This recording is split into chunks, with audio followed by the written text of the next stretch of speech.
السلام علیکم ورحمۃ اللہ وبرکاتہ۔ اسلامی کیلنڈر کے اعتبار سے سب سے آخری اور لاسٹ مہینہ جو ہے ذی الحجہ کا مہینہ ہے۔ یہ مہینہ اس معنی کر بھی فضیلت اور اہمیت والا ہے کیونکہ اس مہینے میں دو عظیم ترین عبادت کو انجام دیا جاتا ہے، بلکہ اسلامی شعار اس میں انجام دیے جاتے ہیں۔ ایک حج جو اسلام کی بنیادی عبادات میں سے ایک ہے، دوسرا قربانی بھی عظیم شان عبادت ہے، وہ بھی اسی مہینے یعنی ذی الحجہ میں ادا کی جاتی ہے۔ یہی وجہ ہے کہ ذی الحجہ کے شروع کے 10 دن جنہیں عشرۂ ذی الحجہ کہتے ہیں، اس کی بڑی فضیلت قرآن اور احادیث میں آئی ہے۔ اللہ تبارک و تعالیٰ نے قرآن کریم میں 10 راتوں کی قسم کھائی۔ سورۃ الفجر میں اللہ تعالیٰ فرماتا ہے والفجر ولیال عشر، قسم ہے فجر کی اور 10 راتوں کی۔ اس آیت میں 10 راتوں سے مراد حضرت عبداللہ ابن عباس رضی اللہ عنہما کے نزدیک ماہ ذی الحجہ کی شروعاتی اور ابتدائی 10 راتیں ہیں۔ اسی طریقے سے اللہ تعالیٰ فرماتا ہے وَيَذْكُرُ اسْمَ اللَّهِ فِي أَيَّامٍ مَعْلُومَاتٍ، سورہ حج آیت نمبر 28 میں اللہ تعالیٰ فرماتا ہے اور چند مقرر دنوں میں اللہ کا نام لیں۔ کئی مفسرین کے نزدیک ان مقرر دنوں سے ذی الحجہ کے مہینے کا پہلا عشرہ، پہلے 10 دن مراد ہیں کہ جس میں اللہ کے ذکر کی خاص فضیلت و اہمیت ہے۔ کوئی دن ایسا نہیں ہے جس میں عمل کرنا ان 10 دنوں سے زیادہ محبوب ہو۔ حضرت عبداللہ بن عباس رضی اللہ عنہما سے روایت ہے کہ رسول اکرم صلی اللہ علیہ وسلم نے فرمایا کوئی دن ایسا نہیں ہے کہ جس میں عمل صالح اللہ کے یہاں ان یعنی ذی الحجہ کے 10 دنوں کے عمل سے زیادہ محبوب اور پسندیدہ ہوں۔ صحابہ اکرام رضی اللہ عنہم نے عرض کیا یا رسول اللہ، کیا جہاد بھی ان دنوں کے عمل کے برابر نہیں ہے؟ آپ صلی اللہ علیہ وسلم نے فرمایا ہاں، جہاد بھی ان دنوں کے کیے ہوئے عمل کے برابر نہیں ہے، مگر وہ شخص جو جان و مال لے کر جہاد کے لیے نکلے، پھر ان میں سے کوئی چیز بھی واپس نہ لائے، نہ جان نہ مال دونوں قربان کر دے یعنی شہید ہو جائے، تو عشرۂ ذی الحجہ سے زیادہ عظمت والا کوئی دن نہیں ہے۔ چنانچہ حضرت عبداللہ ابن عباس رضی اللہ تعالی عنہما سے روایت ہے کہ رحمت عالم صلی اللہ علیہ وسلم نے فرمایا کہ اللہ تعالی کے نزدیک عشرۂ ذی الحجہ سے زیادہ عظمت والا کوئی دن نہیں ہے، اور نہ ہی ان دنوں کے عمل سے اور کسی دن کا عمل زیادہ محبوب ہے۔ لہٰذا فرمایا اللہ کے رسول نے کہ تم ان دنوں میں تسبیح یعنی سبحان اللہ، تحلیل یعنی لا الہ الا اللہ، اور تکبیر یعنی اللہ اکبر، اور تحمید الحمدللہ کثرت سے کیا کرو۔ عشرۂ ذی الحجہ سے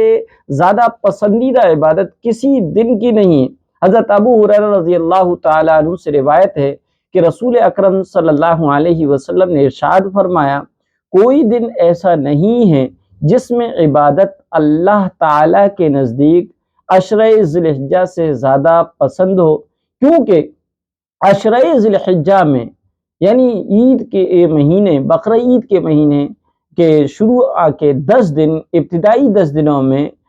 ہر دن کا روزہ 1 سال کے روزوں کے برابر ہے، اور اس کی ہر رات کی عبادت شب قدر کی عبادت کے برابر ہے۔ آپ اندازہ لگائیے کہ عشرۂ ذی الحجہ کس قدر عظیم ترین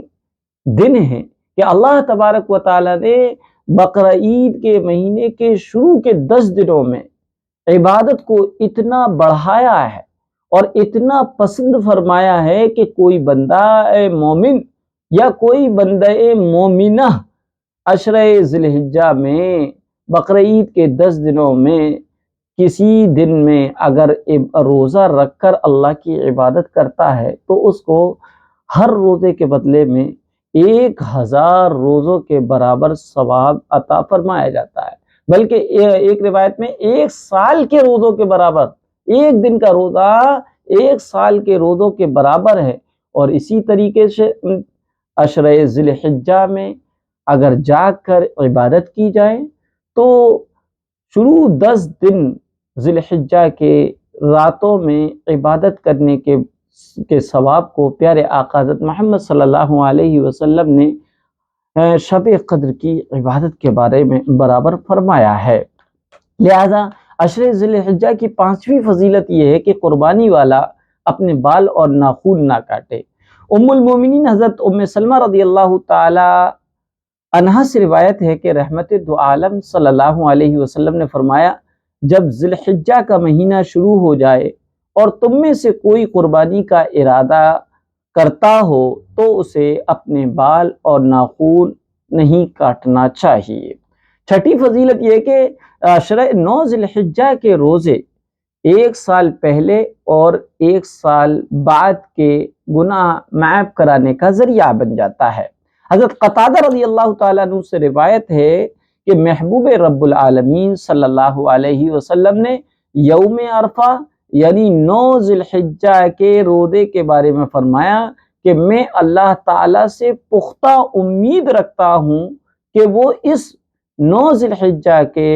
روزے رکھنے کی وجہ سے 1 سال پہلے اور 1 سال بعد کے گناہوں کا کفارہ فرما دیں گے۔ 7ویں فضیلت ہے عیدین کی راتوں میں عبادت کرنے والے کا دل قیامت کے دن نہیں مرے گا۔ حضرت ابو امامہ رضی اللہ تعالیٰ عنہ سے روایت ہے کہ حضور اکرم صلی اللہ علیہ وسلم نے فرمایا، جس شخص نے دونوں عیدوں یعنی عید الفطر اور عید الاضحیٰ کی راتوں کو ثواب کا یقین رکھتے ہوئے زندہ رکھا تو اس کا دل اس دن نہیں مرے گا جس دن لوگوں کے دل مردہ ہو جائیں گے۔ زندہ کرنے سے مراد یہ کہ رات کو جاگ کر عبادت کرے۔ اسی طریقے سے 8 9 ذی الحجہ عیدین شب برات کی راتوں کو زندہ کرنے والے کے لیے جنت بھی واجب ہو جاتی ہے۔ حضرت معاذ بن جبل رضی اللہ تعالیٰ عنہ سے مروی ہے کہ رسالت مآب صلی اللہ علیہ وسلم نے فرمایا، جس شخص نے ذکر اور عبادت کے ذریعے 5 راتیں زندہ رکھیں اس کے لیے جنت واجب ہو گئی۔ وہ 5 راتیں یہ ہیں: 8 ذی الحجہ کی رات، عرفے کی رات، بقرہ عید کی رات اور عید الفطر کی رات اور 15ویں شعبان کی رات ہے۔ یہ فضیلت ہے عشرہ ذی الحجہ کی۔ تو ہمیں چاہیے کہ عشرہ ذی الحجہ میں کسی طرح سے اس کو مس نہ کریں، اس کی زندگی میں قدر کر لیں۔ ہو سکتا ہے ہم سب کی زندگی کا یہ عشرہ آخری عشرہ ہو، کیونکہ موت کا کوئی بھروسہ نہیں۔ امیدیں توقعات ہم لوگ بڑی بڑی باندھ لیتے ہیں، لیکن حقیقت یہ ہے کہ ہمیں جو ہے پل کی خبر نہیں۔ ایک موقع پر حضرت اسامہ بن زید رضی اللہ تعالیٰ عنہ نے ایک کنیز باندھی اور نوکرانی کے لیے اس کو خریدا اور اس کو ادھار خریدا۔ اللہ کے رسول صلی اللہ علیہ وسلم کے پاس حضرت اسامہ بن زید آئے تو اللہ کے رسول نے فرمایا، اسامہ تم نے تو بڑی بڑی امیدیں قائم کر لی ہیں، تم نے تو بڑی بڑی توقعات باندھ رکھے ہیں۔ پھر پیارے آقا حضرت محمد صلی اللہ علیہ وسلم کے ہاتھ میں دودھ کا غالباً پیالہ تھا تو اللہ کے رسول نے فرمایا، مجھے یہ امید نہیں ہے کہ میں اس دودھ کے پیالے کو اپنے لبوں سے لگا کر پی جاؤں یا پینے کی مجھے مہلت ملے، اتنی بھی مجھے امید نہیں ہے۔ تو اس حدیث سے اور واقعے سے یہ پتہ چلا کہ ہم موجودہ وقت کی قدر و قیمت کریں، عشرہ ذی الحجہ میں خوب عبادتیں کریں اور جو راتوں کو بھی عبادت کریں، دن کو ہو سکے تو روزہ رکھیں۔